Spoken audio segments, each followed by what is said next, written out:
Hey everyone, and welcome back to Lights Out Latest. My name is Tristan, and I'm joined by my fellow Formula One friends Marina, Jason, and Steven. Guys, what's going on? We are ready to talk about everything Formula One, well, I say that, but we're more than likely going to be talking about another Max Verstappen win, plus some overperformers, some underperformers, and more than likely another crappy Checo race weekend. Maybe not this weekend, though.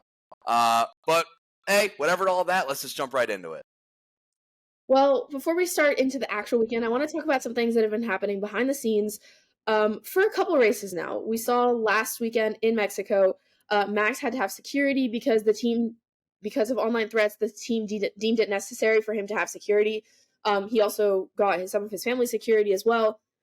And we've seen so many times, time and time again, Leclerc, Carlos, Lando being bombarded by fans with no security whatsoever. You can get right up in their face. And I feel like as much as it's very personal, like you can go and you can give them a hug or whatever, it's also, in my opinion, necessary at this point. We've gotten to the stage in fandom around the world where so many people know F1, so many people want an autograph, so many people want a picture, that it's so necessary. What do you guys think?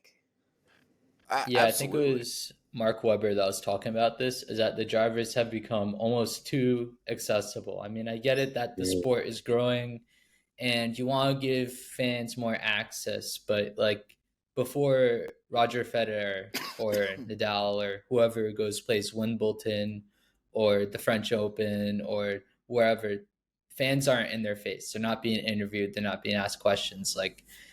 Fans maybe right now have a little bit too much access. I don't know if any of you watched a post race. I was watching post race on F1 TV, and literally all the paddock was just completely filled with fans. Drivers were trying to make the way through it, and they just could barely get to where they're going. It's a bit of a security risk, and just general as a driver you're trying to get in the zone, but you can't. Yeah. For sure. They were crowding the area where the F1 TV presenters were. I was just curious, how there were so many people in the paddock. 'Cause you see a lot of people in the paddock generally when they're doing that stuff because, they do sell paddock passes, so there will be fans in the paddock. But there just seemed like there were a lot of fans in the paddock this weekend. There's a huge amount, yeah. It's a shame because, I feel like it's one of the highlights of the sport. I say it almost in motorsports in general. Motorsports are so accessible. You look at Rally, you could look at IndyCar, you could look at any of them. The fans' accessibility to the game, to the sport in general, is so paramount compared to if you look at the MLB or the NFL, where you have to pay hundreds of more dollars just to maybe even get on the side of the field or something. Like in NASCAR and in Formula One, I imagine it's the same thing. You can pay maybe $30 or $40, and you can go in the garage. You can see your guys, you can shake their hands, do all stuff. They're also so accessible. But it comes at a risk, and for this exact reason, and we were watching the race live, it was a mob formed within minutes. Hundreds of thousands of people, because, again, there was 270,000 people at Brazil this weekend. It's crazy. It's crazy. But, again, obviously, even talking back to Mexico and that security threat, it's scary for the guys. But obviously, it's a tough deal because, like I said, it's one of the paramount features of the sports, in the sport, in my opinion. Absolutely.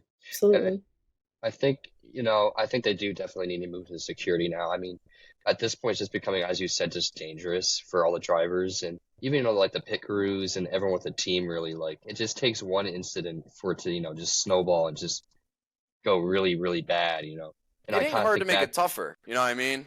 Just make the security tougher. Yeah. There's ways to do it without, overstepping for sure. Yeah. Yeah, speaking of Red Bull, and you mentioned Max winning yet another race. Christian Horner recently did an interview on Dax Shepard, who is Christian Bell's husband. He and her are very good friends with Daniel Ricciardo. She has an obsession with Charles Leclerc. They've been around many paddocks, and Christian Horner was on his podcast, and Christian said, we all went out for drinks after we did kind of a thing after the Qatar Grand Prix. Max had 5 or more gin tonics. Was my man. Qatar Grand Prix, in which it was about 115 degrees, maybe a lot more, presumably, in the cockpit. Very impressive. Oh yeah. And race, anyways, which is crazy. Exactly. Yeah. I mean, What have I been saying? They say these guys aren't athletes. Like, that's pretty impressive. I've seen. Listen, we're here at Penn State. We're here at Penn State. We've seen freshmen like wheeling and dealing out here, doing some things they shouldn't be doing, but not being able to do that. Yeah. That's crazy. That's. Yeah. I mean, the man's got the heart of a lion. That's just awesome. I thought that was hilarious. I mean, just imagine, telling your kids or your buddies just later on in life, just be like, yeah, I was, celebrating. I had 10 gin and tonics. The next day, won the Grand Prix. Single-handedly. I celebrated by getting hungover and then won another Grand Prix. I pre-gamed the race. Yeah. I pre-gamed. Yeah, exactly. Let's talk also about, we have the Netflix Cup coming up later next week, which is going to be Drive to Survive versus Full Swing, which actually is false marketing, because Lando Norris has just confirmed that his partner will be Ricky Fowler, who is one of the golfers, professional golfers on Full Swing. They'll be partners. So it's not actually Drive to Survive versus Full Swing, but rather one Drive to Survive driver or F1 driver, one professional golfer on the same team, and they'll be competing against each other. So I'm excited. That's pretty cool. I really want to see it. There's so many F1 drivers that golf. Like, I see Lando and Carlos, they always golf. A couple other drivers try it out, but I mean, I play golf, I follow golf, so to see like Ricky Fowler and like people like that play against or with F1 drivers, I'm excited. I think like a lot of them got into it like kind of pandemic. Like, I mean, at least I saw a lot of like golf content like during pandemic times with the F1 guys, and none of them are like that bad. But obviously, like, I think Marina and I were talking about, it would have been funny if the F1 guys played against the PGA guys. It was like, wait, no. That would be awful. It would make for the worst content ever because it would get blown out immediately. Well, but the thing that's cool for me is, I don't know if you guys are familiar with it, the match that they do. It's like they have it once or twice a year. This is right up my alley for that. Having they had Tom Brady going against Aaron Rodgers with a couple pro golfers. Yep. I can't remember. It might have been like Phil Mickelson and Tiger. I still remember that one, the first one, Phil and Tiger. I forget what year it was, but I do remember that. Yeah. But no, I think F1 should definitely try and recreate something like that. And I think they are trying to do that with the new show. So I think it would be very exciting. And, it's a great way also, to have golf fans, wouldn't be into F1 or anything like that otherwise, to come in, watch these guys play around a golf with some of their favorite golfers. So connections, man. Really cool idea. Combine the sports as much as you can. Exactly. Combination, collab. And it's not even a stretch for them, because Netflix had, after they had so much success with Drive to Survive, they did start to branch out. So they have Full Swing, you have Breakpoint, which is tennis. You saw earlier in the year, Carlos Sainz did also play in one of those matches, I think. And God, what was it called? Matteo Berrettini, who's a professional tennis player, was there, and other tennis players as well. So it's kind of like a mix of everything. And Red Bull, at this point, it started as a drinks company, and now they're in pretty much every extreme sport there is. They have a hockey team. They have a hockey team. They have, they have surfers. They have golfers. They're everywhere. So for that, I don't think it'll be too difficult even to put these matches together and even do like tennis. Like, wouldn't it be fun to watch tennis doubles? Like, like the greatest. Let's get it's not like pickleball going. Some pickleball, absolutely. Love pickleball. Let's get into some actual driving. Finally. But this was still a little pre-weekend. Alfa Romeo was able to get some upgrades going this weekend. However, they were not able to bring them into Brazil because they were denied by customs. Hate to see it. Really? For people who don't know logistics of F1, basically 6 weeks or more before they send a shipment out by boat to whichever country. A lot of times it's actually pre-season, like before the season they'll send like 3 big cargo shipments out, and then between races they fly the rest of the stuff, obviously by plane. So given that these upgrades weren't ready 6 weeks ago, they had to fly them out, and flying them out they were not able to get them through customs, which I thought was really funny and really strange. Like, what could those upgrades happen that wouldn't get them through customs? That's what I'm thinking. Like what? Like, obviously I don't know the international rules behind like what can be shipped and what can't. I don't know. Maybe I should know that. Could just be a delay, but it is a weird item to go through. Yeah, that is true. I mean, if you're not a race car guy, I don't know what you would think that was. You know what I mean? Like My you're just immediate looking at like thought a is piece like of carbon lithium. fiber. You're Hunk like, of carbon, what is this? Yeah. I mean, I was thinking like, oh, they hate putting batteries in the sky because like that's always a problem, but that's obviously not an upgrade, so I don't know. Yeah. Well, qualifying was quite interesting. Starting with Q1, Russell and Gasly were both under investigation for impeding. They introduced a little bit something new this weekend where they said, okay, you cannot impede in the actual pit lane, but you can go slowly on the very far left-hand side because the pit lane extends all the way to turn 3, the pit lane exit. So you can go slowly on the left-hand side to create a gap. A lot of the drivers commented on it, especially in the press conference. Max was saying this is way more dangerous because you have people going out of turn 2 at ultra high speeds because they're doing a fast lap, and I'm here trying to make a gap going super slow right next to them. So it's actually more dangerous. Now, at the end of the day, they said no. They did get penalties. Actually, take that back. They did get penalties for that. But I feel like this is an issue that F1 has caused themselves.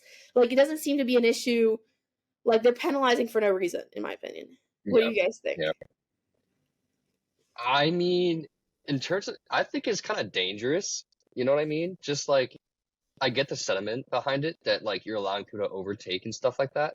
But I just think just allowing them to do that is just going to create problems in that you're going to have people flying by others just because they feel like they're going slow. And I feel like that could just lead to a lot of problems. It could lead to a lot more competitiveness on pit road, which really isn't supposed to be competitive at all. It's just supposed to be something that you just do and then get back on track and carry on with your business. Yeah, my question is was this native just for the Brazilian Grand Prix, or is that going to be a change?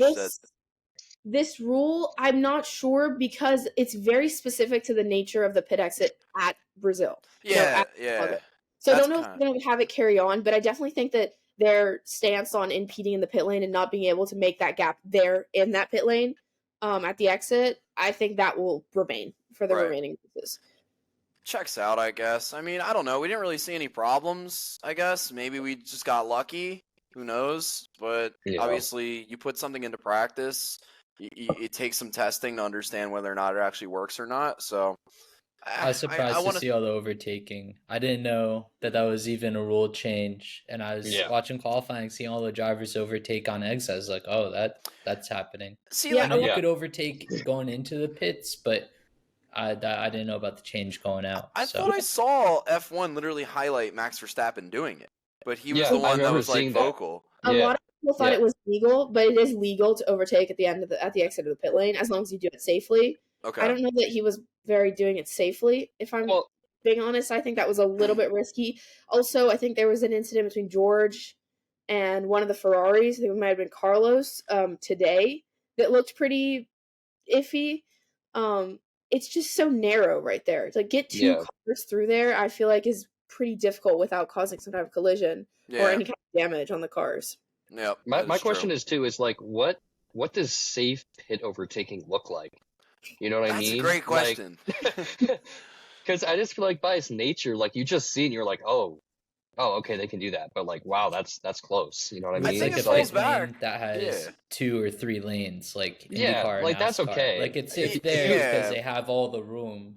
But we changed that rule in NASCAR because it became way too dangerous. There was a rule at one point in NASCAR: you could go as fast as you wanted on pit road. That was a legitimate thing. And then I think one guy lost control at one point in time in the 1970s and killed 30 people. Like, I mean, that's just wow. There's a reason why the pit lane is meant to be the safest place on the racetrack. Exactly.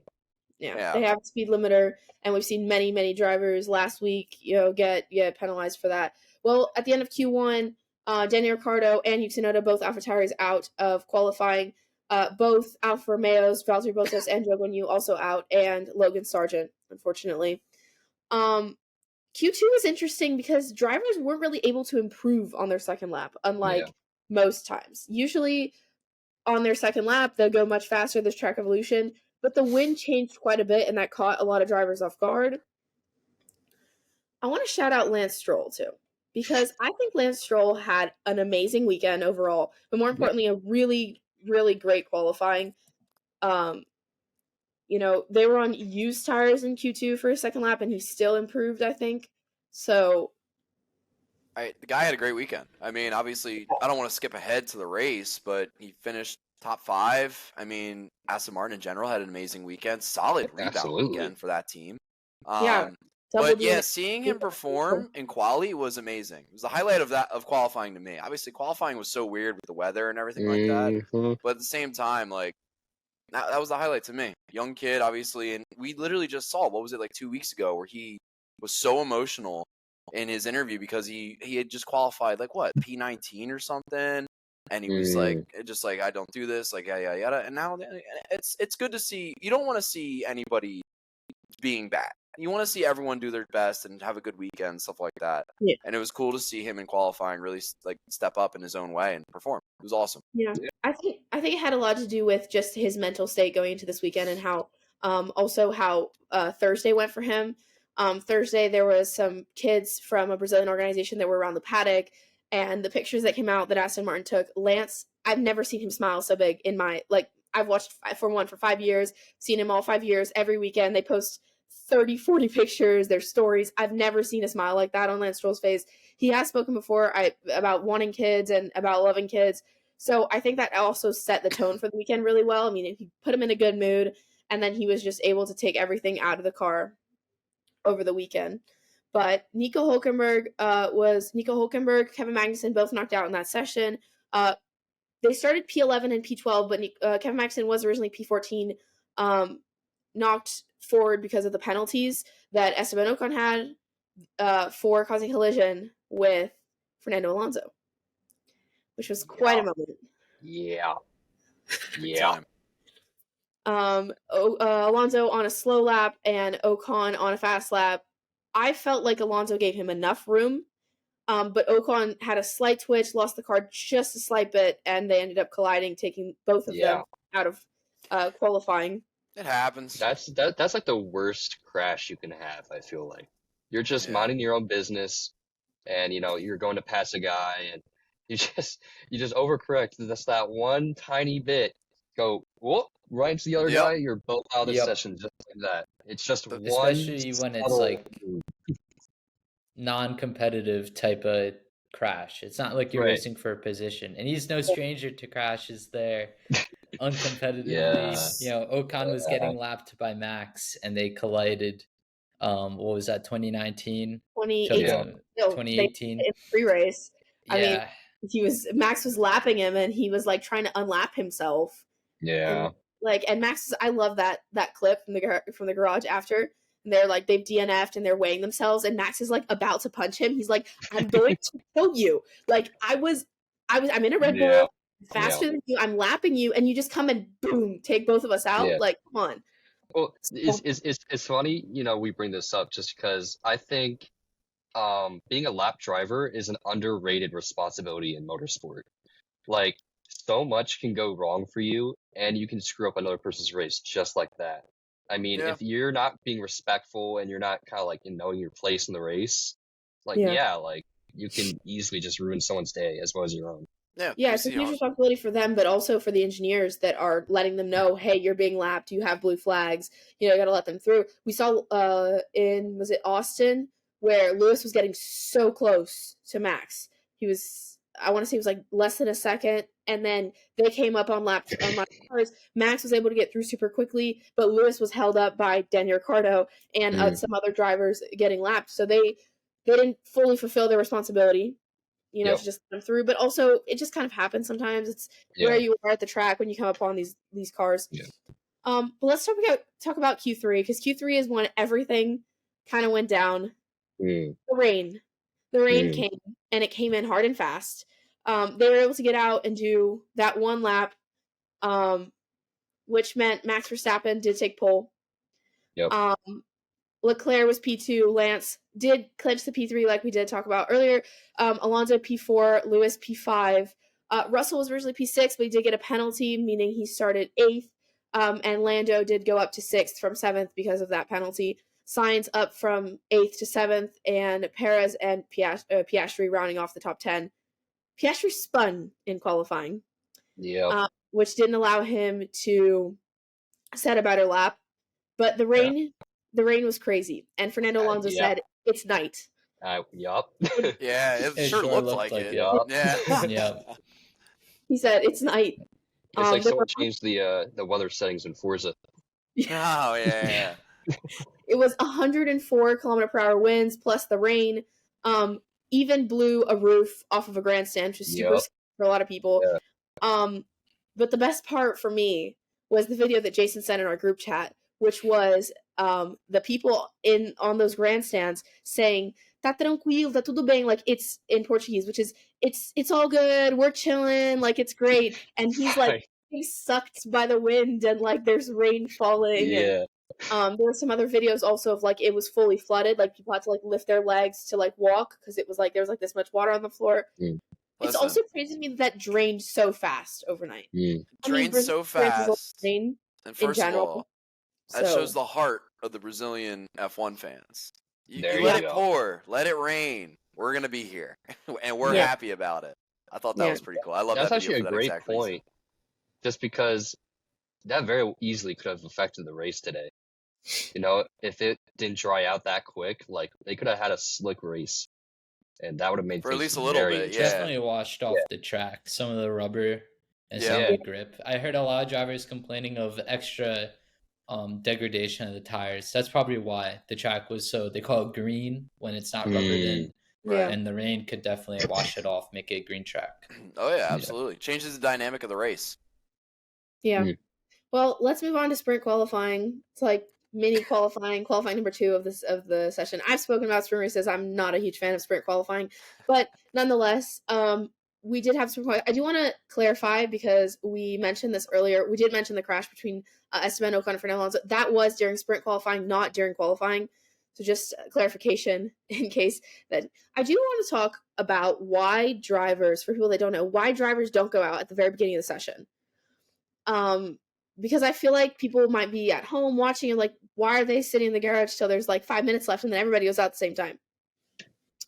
And this is partly due to tire allocation because they only have so many tires for the weekend and they want to save those tires for further sessions.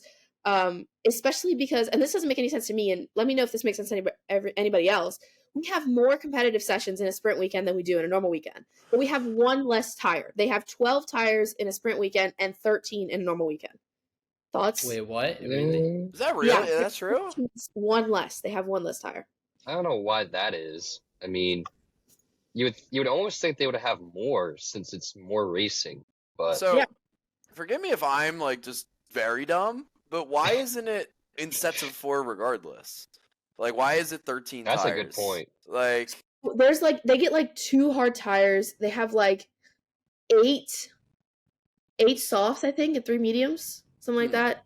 Okay. During normal race weekend, and I think they have 1 less soft during the sprint race weekends. Interesting. If I'm not mistaken.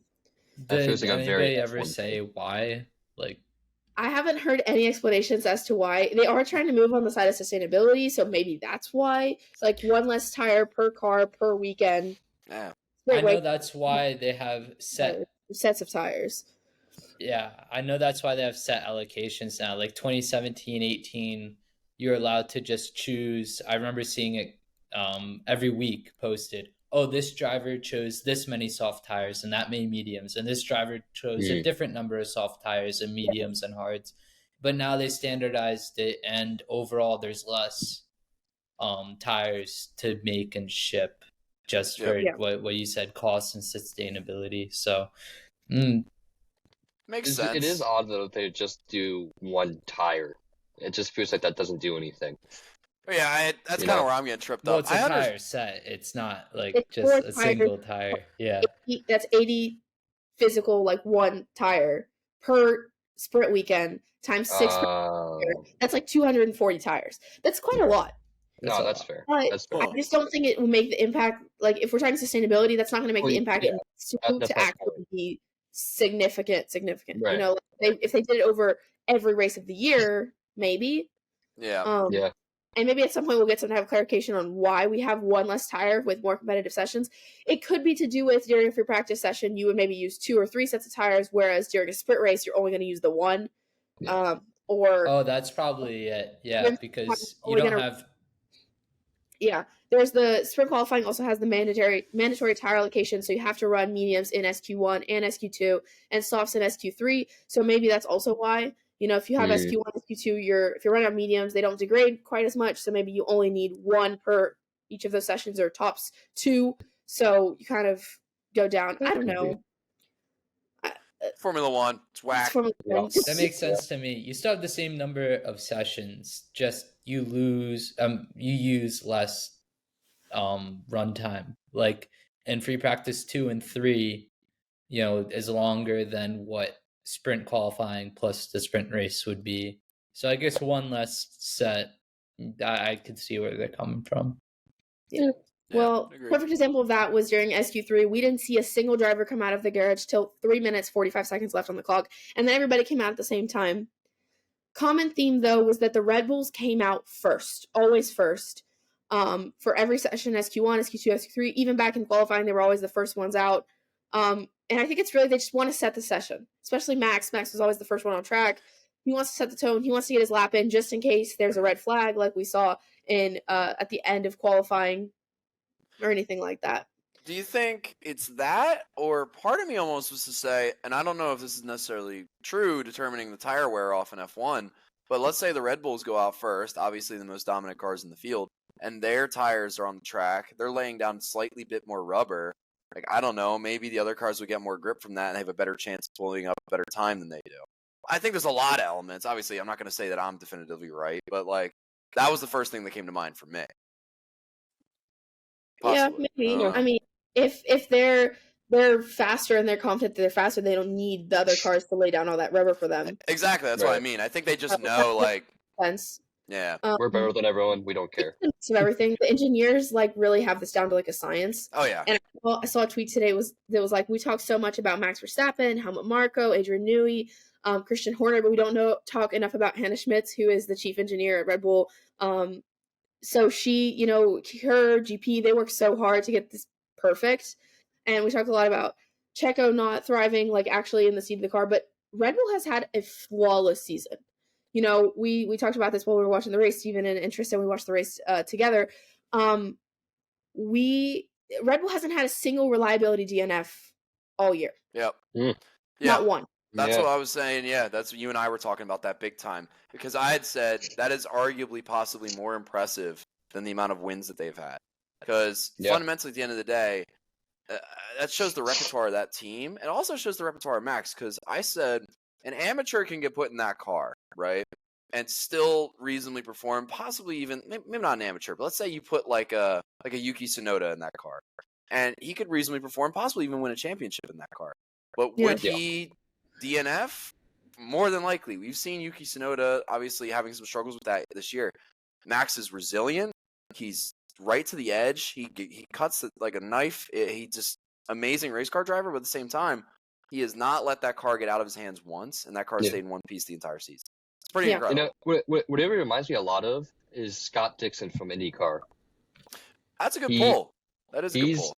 Yeah, he's always been known. He's one of the best tire savers of all time, and he's always going to be that guy that's just going to go out there and do what he needs to do, and always has that mindset of save tires when I need to, race when I need to, and stuff like that. And I think Max does that very, very good job of that as well. Yeah, absolutely. Well, Max did take pole for sprint qualifying. Lando took pole for sprint qualifying. Max took pole for the race. Lando Norris pole, first one since Sochi 2021. Yep. That race took a turn for the worse, and I'm saying that Crofty officially jinxed him when he mentioned Sochi 2021, because that was a poor race. Yeah. But Lando did take pole, and Max second, with Perez having a pretty good performance with P3. The Mercs behind Yuki Tsunoda making it into SQ3 and starting 6th. During the race, the sprint race, he was also able to hold that, hold off. He also finished P6, was able to keep a lot of drivers behind him in an AlphaTauri. Yeah. Really, really impressive. Ahead of a Mercedes and a Ferrari. Get good points for the team in, like you said, in an AlphaTauri. Really great showing. from the whole team the weekend. You know, they've been decently fast for where they are. Yeah. Yeah. Well, moving on to the sprint race, Max did take the lead at the very start of the sprint race, and Lando actually lost not only the position to Max, but also to George with a mega overtake around the outside. Was incredible. I'm not a huge George Russell fan, but I thought that was a great job on his side. Overall, after that, it was kind of a slow race at the front. You know, not many changes going on. Lando did manage to get back to P2. But what was shocking to me was a stat that came out towards the end of the race was at the end of the race, Lewis was 2 seconds a lap slower than Max. Yeah. Lewis ended up finishing in P7, taking 2 points from the sprint. That's so slow. Yeah. Beyond slow. I mean, the downfall of Mercedes right now is crazy. Yeah. Their race pace was horrible. Not during that race, but also during the Grand Prix. They just kept going backwards. They felt like Haas. You know, they qualify all right, and then they just went backwards. Yep. Yeah. I mean, it very well could just be like a change in like, I would say change in the ropes, you know? Like everyone's caught up to Mercedes and now Red Bull is that guy. So I think it could very well be just the other drivers and teams just catching on to Mercedes being like, oh, we're seeing what you're doing. And just taking away their sauce. Well, let's talk about the race. Jason, you mentioned it. Terrible pace from the Mercedes. They just didn't have a good day. They had a DNF on George Russell's side, and on Lewis's side, they started 5th, finished 8th. So they went quite backwards. But more than that, they were just so off the pace, struggling. Russell and George were together for a good part of the race, and Russell's on the radio saying, let me through. Like, I'm faster than him, and I can pull him along a bit, but you got to let me through because I'm going to get eaten alive. Yep. And sure enough, Carlos Sainz came and was like, thank you, next. And went and overtook Lewis as well. First George, then Lewis. And Pierre Gasly did exactly the same thing after pitting for tires. He came back and he just overtook both of them. So not a great strategy call, I think, from Mercedes. I think they should have just inverted the cars. What do you guys think? Marina, I think you even said it as the race started. I don't even think we got to listen to the radio call for once, and you were like, listen, I know George needs to be in front right now. And then it came up, you're like, what'd I say? You know, it was crazy. It was weird to see those Mercedes, like, they did not gain the entire race. They got up to, like, what? It was like 4th and 5th, like, right from the beginning, and then just fall. Eventually, Russell, obviously, DNFing from, I forget exactly what the mechanical issue was, but he was out of the race. He had a high, the oil temps in his PU were very, very high. So they were trying to car in a precaution because they felt like any second it could explode. It could blow up the motor, yeah. That's not a bad idea to bring him in there. Yeah, you only get so many seasons, so might as well save it for the final 2 races. Yeah, so they don't have to take a penalty. Has anyone taken a penalty for PU this year? Like, on the front side. I'm talking like McLaren, Ferrari. Maybe Ferrari? I don't know. I feel like they would have. Well, speaking of Ferrari, did not even make it through the formation lap. He did start the race, so he did technically start the race, so it does count as a DNF, not a DNS. But he had a hydraulic issue on the formation lap, lost power steering, the engine cut off as a precaution. He spun, hit the barrier, was able to get the car back on, but couldn't make it more than 20 meters before he had to turn the car back off and run into the woods. And he went on a little adventure. Go into a hike. Yeah. Looks like the Hobbit or something. To help me through the disappointment, I had to wear a winning Ferrari team. This is the Le Mans team. See, that's what that little thing was when Le Mans this year. So when you first started mentioning it, Marina, I was like, do we dare talk about this? Yeah. One drivers on that winning team, Antonio Giovinazzi. He was at my hotel when I went to Abu Dhabi in 2021. I went down for breakfast with my dad, and I went down and I took a picture with him, and he leaves, and my brother came down not 30 seconds later and was so mad. He was like, I can't believe it. You told me to wait for my mom because she wasn't ready so we could go 2 and 2, and I missed it. He was so mad. So mad. Anyways, the first lap was also super chaotic. Alex Albon had a crash with Kevin Magnussen. It was just a racing incident. There was no investigation necessary from the stewards, but it did cause a lot of debris. Obviously them 2 DNFing, but also Oscar Piastri picking up damage to his rear wing, as well as Daniel Ricciardo picking up damage to his rear wing. both were able to restart, but having to restart from the pit lane after the red flag because they had to bring the car into the garage and make all the changes necessary. Yeah. Yeah. It's a shame. It's a shame for those two guys because they kept up pace. Like, they were not slow at the end. Like, obviously, they were tail end of the pack the entire race, but like Yuki came in like P9, I believe. Like, maybe it could have been like a double points weekend for the AlphaTauris. Who knows? But it happens. P13, had he not been involved in that incident, I think he would have been definitely higher up, probably in the points, given all the DNFs. We also had a DNF for both Alfa Romeos. Terrible weekend for them as well. Joe had a water leak issue, and Valtteri Bottas had a PU issue. Another Ferrari power unit that just gave out. Yeah, I hate to see it. Yeah. Let's Pierre Gasly also had a great race. Let's quickly mention that. He started P15, ended up P7. But it's really hard, at least for me, to gauge how much they actually made up because of so many DNFs. We had 6 DNFs, only 14 drivers finished the race. So how many of those drivers were actually ahead of him at the start? So, I mean, he made up technically 8 positions, but how many of those were because someone ahead of him DNF'd, you know? But either way, a great race for them, and a great race for Alpine. I believe they had double points because Esteban Ocon finished P10. So good stuff. He had the fastest lap at some point during the race, but at the end, ended up going to Lando Norris. Yeah. Let's talk the finish.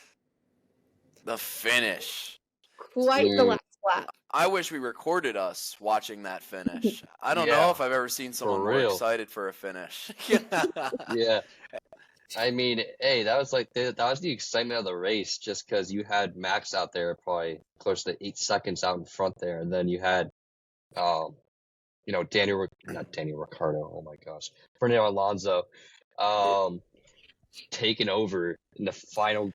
No, I was at the start finish. Second to last lap. Yeah, right as the last lap started, right? Or no, start of the second to last lap was lap 70. Yeah. Sergio Perez overtook Fernando Alonso going into turn 1, right? I believe, and then Fernando got back at him on the last lap, was able to overtake him back on lap 71, and they finished 0.053 seconds away from each other. Yeah. I started to geek out big time because obviously they had to show Max winning, right? And then the camera panned over to them when Fernando had just passed him. It was like, no, we know this is gonna happen. Go back now. And I voted Fernando Alonso driver of the day on F1.com/vote, and I was like, I just jinxed it. I voted him driver of the day, and now he gets overtaken by Sergio Perez. But he did manage to re-overtake, and we had a photo finish. Max Verstappen P1, Lando Norris P2, and Fernando Alonso P3. That's what is so good about Fernando Alonso. His defense was incredible. I listened to Beyond the Grid interview with Mark Webber, and when he was asked who's the best on race day, he said Fernando. He manages the ERS the best, the DRS the best, the deployment, the car positioning. He did all that. You saw the red lights blinking. He was charging all the way through where Sergio couldn't overtake him and just dumping the batteries on the straight, and perfection on all fronts today from Fernando. And he even said in the press conference, he was like, I was 99% sure the race was over at that point. Like, I'm P4, there's no chance at a podium. He just overtook me. There's 1 lap to go. But he noticed a small mistake that Sergio Perez made into turn 2 and was like, this is my chance. I'm going for it. And he went for it, and he did it. 42 and still. Yeah. Old dudes rule, man. Old dudes rule. That podium created for a great photo. Lando Norris took a photo, posted myself and the two champions and me.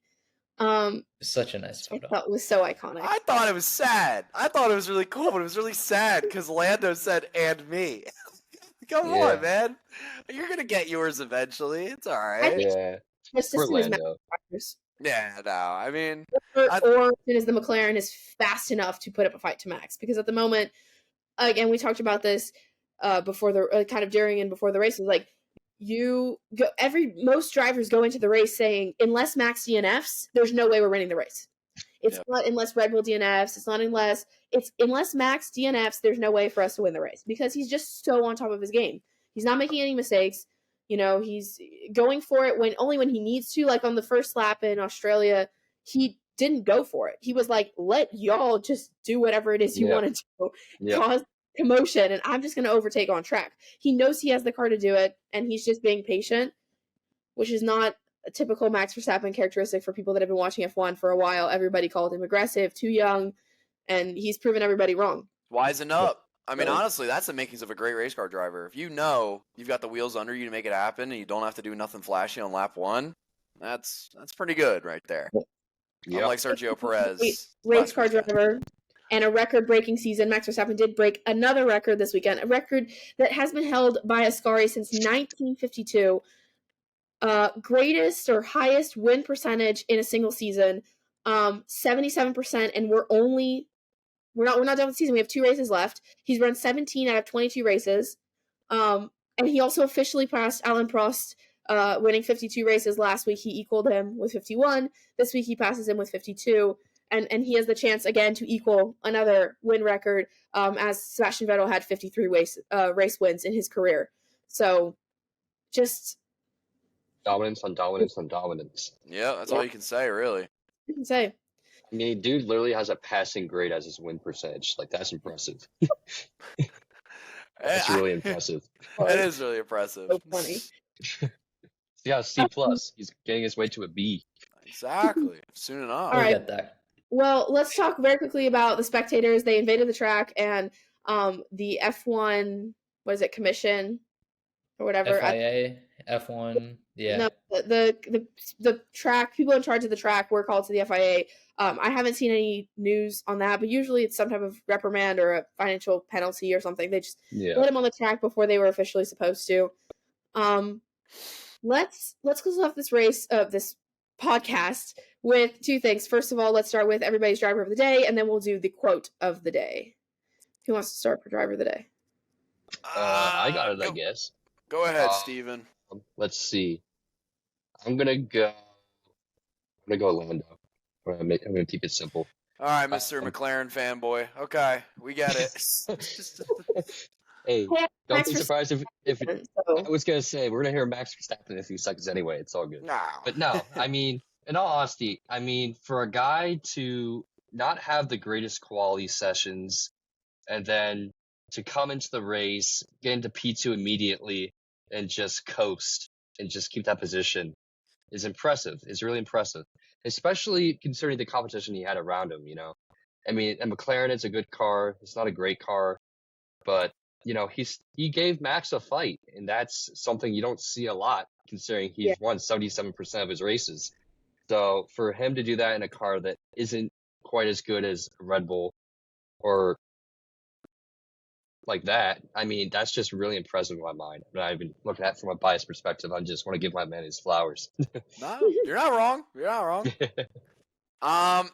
If we had to go to another perspective, I would have to say it's obvious. Fernando Alonso for me. I mean, obviously, like I said, he's my guy. I mean, yeah, I've been saying it. Old dude's rule. It was just awesome. I mean, I don't know if you guys watched me at the end of the race, but I got most excited in that last lap. Because, I mean, it was, first of all, the only real battle of the race. Second of all, he came out on top. I mean, that's just impressive, especially from, like, the past 2 weekends, he's had some pretty crappy results. So, it was cool. I mean, P3 podium always warrants a driver of the day, in my opinion, especially in a car like that. So, he's my DOD. Yeah. Oh, wait, DOTD. There you go. There you go. Yeah. Other than Fernando, obviously, I think Yuki Tsunoda is my driver of the day. Yeah. He went from, P16 all the way to in the points up to, I'm looking at the results right now. Where did he finish? Like 9, P9, I believe. Oh, 9? 7th, really? No, that was Gasly. Yuki was 9th. He finished 9th. Yuki was 9th. Yeah. All right. Yeah, so to go from 16th to 9th, and it just felt like he was always overtaking cars. I know the Mercedes went backwards and there's DNFs, but that still, he kept it clean and made it through the field. So give him a little shout out. About that as well. Logan, Yuki, anyone who was in that kind of back, anyone who was able to kind of get out of the first turn without picking up all that damage, just really like made the most of it. You know, Logan was P11. Just barely off the points. And when they talked to him on F1 TV, he was like, well, you never know. It's happened once already. I'm P11. I could still get points after this. But unfortunately, that didn't happen for Logan. I'm going to say my driver of the day is Lance Stroll. I think he had a great weekend. He Aston Martin has used the last 2-3 races kind of like a test session. They've been struggling a lot since kind of the McLaren took over that kind of second place. They were really strong in the beginning of the season. Now, not so much. And I think he made the most of it. He outqualified his teammate on Saturday. On Friday. He had a tough day on Saturday, but he came back through, and Sunday was able to finish P5. So I think that's a great race on his part. Let's do quote of the day. If you guys don't know this one, it will be a little sad. It's pretty easy. All right? Oh, God. Okay. If you no longer go for a gap that exists, you're no longer a racing driver. Ayrton Senna. Dale Earnhart. No. Do it for Dale, baby. Do it for Dale. Nah, it's Ayrton Senna, one of the GOATs, obviously. Yeah. I had a feeling it would be somebody Brazilian. I had to go Senna because Brazilian Grand Prix, of course. So thank you guys so much for watching Lights Out Latest podcast. If you want more from us, we do Tech Tuesday, WAG Wednesday, Throwback Thursday, and Fun Fact Friday videos on our Instagram and TikTok at Lights Out Latest. And we will be back next week, Monday at 11:30 Eastern Time for our next episode. Adios, guys. Peace. See ya.